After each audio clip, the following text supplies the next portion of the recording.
गुरुर्ब्रह्मा गुरुर्विष्णू गुरुर्देव महेश्वरा गुरुर साक्षात परब्रह्म तस्मै श्री गुरुवे नमः. नमस्कार मित्रांनो, आजचा हा व्हिडिओ प्रत्येकासाठी खूप स्पेशल आहे, कारण आज आपण बोलणार आहोत अशा व्यक्तीबद्दल ज्यांच्याशिवाय आपल्या आयुष्याला योग्य डायरेक्शन मिळणं खूप कठीण आहे, आणि ते म्हणजे आपले गुरु. आपण सगळे गुरुपौर्णिमा साजरी करतो, पण खरंच कधी विचार केला आहे का ही गुरुपौर्णिमा नेमकी का साजरी केली जाते? या दिवसा मागचा हिस्ट्री काय आहे? गुरु म्हणजे नेमकं कोण, आणि आपल्या आयुष्यात त्यांचं स्थान इतकं मोठं का मानलं जातं? आजच्या या व्हिडिओमध्ये आपण हे सगळं अगदी सोप्या भाषेत जाणून घेणार आहोत, त्यामुळे व्हिडिओ शेवटपर्यंत नक्की पहा. सर्वप्रथम जाणून घेऊया गुरुपौर्णिमा म्हणजे काय. हिंदू पंचांगानुसार आषाढ महिन्यात येणाऱ्या पौर्णिमेला गुरुपौर्णिमा साजरी केली जाते. या दिवसाला व्यास पौर्णिमा असंही म्हटलं जातं, कारण महर्षी वेदव्यास यांचा जन्म याच दिवशी झाला अशी मान्यता आहे. आणि महर्षी वेदव्यासांनी 4 वेदांचं संकलन केलं आणि महाभारतासारखा महान ग्रंथ अचूक लिहिला आणि अनेक पुराणांची रचना केली. त्यामुळे त्यांना आदिगुरु म्हणून मान दिला जातो. पण गुरुपौर्णिमा ही फक्त वेदव्यासांची जयंती नाही.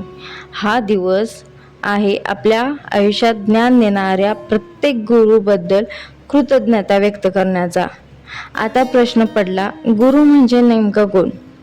आपल्यापैकी अनेकांना वाटतं की शाळेत शिकवणारे टीचर म्हणजे गुरु, पण खरं सांगायचं तर गुरु याचा अर्थ खूप मोठा आहे. सगळ्यात पहिले गुरु असतात ते आपले आई वडील, कारण चालायला, बोलायला, जगायला तेच शिकवतात. त्यानंतर टीचर आपल्याला शिक्षण देतात, आणि आयुष्यात योग्य मार्ग दाखवणारी व्यक्ती म्हणजे तो गुरु असतो. मग ती आध्यात्मिक गुरु असो, कोच असो किंवा एखादा अनुभवी माणूस, ते सगळे आपल्या आयुष्यात गुरुच असतात.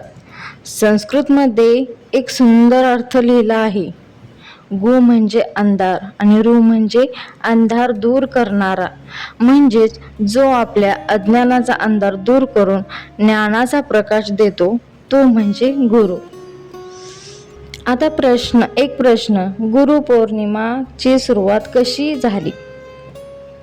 यामागे एक सुंदर इतिहास आहे.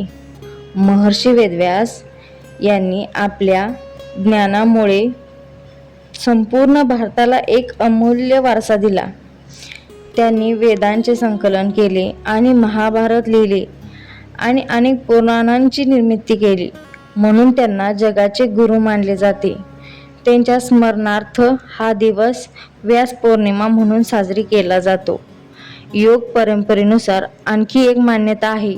भगवान शिव यांनी याच दिवशी सप्तर्षींना योग आणि अध्यात्माचे ज्ञान दिले. त्यामुळे भगवान शिव यांना आदिगुरु असेही म्हटले जाते. पण मित्रांनो, गुरुपौर्णिमा ही फक्त धार्मिक परंपरा नाही. हा दिवस आपल्याला एक महत्त्वाचा संदेश देतो. ज्ञानाशिवाय प्रगती नाही, आणि गुरुशिवाय ज्ञानाची योग्य दिशा मिळत नाही. आज आपण जे काही आहोत त्यामागे कोणाचा ना कोणाचा हात नक्कीच असतो. कधी आईवडिलांचा, कधी टीचरचा, कधी आपल्या आयुष्यात योग्य वेळी भेटलेल्या एखाद्या व्यक्तीचा. म्हणूनच गुरुपौर्णिमा म्हणजे फक्त पूजा नाही, तर थँक्यू म्हणण्याचा दिवस आहे. आपल्या संस्कृतीत एक प्रसिद्ध श्लोक आहे, गुरुर्ब्रह्मा गुरुर्विष्णू गुरुर्देव महेश्वरा गुरुर साक्षात परब्रह्म तस्मै श्री गुरुवे नमः. या श्लोकाचा अर्थ असा की गुरुमध्ये ब्रह्मा, विष्णू आहे आणि महेश यांचे स्वरूप आहे. कारण गुरु आपल्याला नवीन जीवन, योग्य विचार आणि योग्य दिशा देतात.